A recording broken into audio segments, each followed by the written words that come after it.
I do want to touch on some of those people that you mentioned and maybe some of the things that you learned from them, because I look at it sort of the same way. I look at podcasts the same way as you look at training and information. You just want to give it to other people because you want everybody to reach their potential in whatever way possible. And hopefully that fits within your business structure, right? Yep.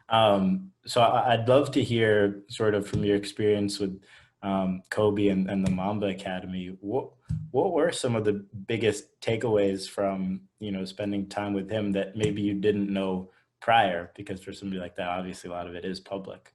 Yeah. Well, I think the biggest thing that I learned in terms of just his teaching style and the way he went about player development was simplicity. Like he wasn't one to go juggle 4 tennis balls at a time while trying to shoot a layup or hop over different obstacles on the course. Like he just came down to, where are the spots that you're getting the ball in? How can you maximize your efficiency in those spots? And it comes down to making or missing, so he always put a huge premium on finishing the shot. And a lot of players, they go through these drills or they go through footwork and they're really concentrated on that part, and then they don't concentrate on the most important part, which is actually making the shot or finishing it. So that was just, he was so simple about how he went about everything, and his definition was very easy for people to follow along with. Like sometimes we try to make the game a little bit more complex than it is, and we see all these crazy moves that are highlights that are posted, and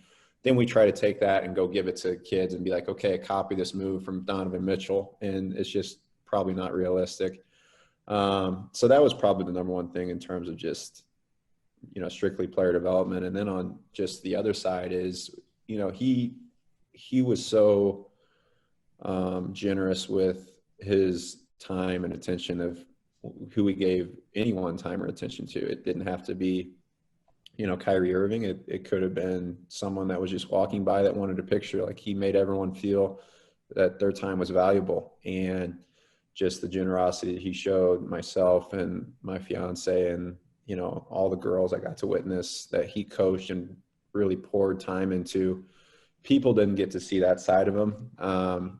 He was an unbelievable person more than anything. So I think that's really what the world is missing, is more people like that are at the top that can really influence, the masses. I think is important. 100%.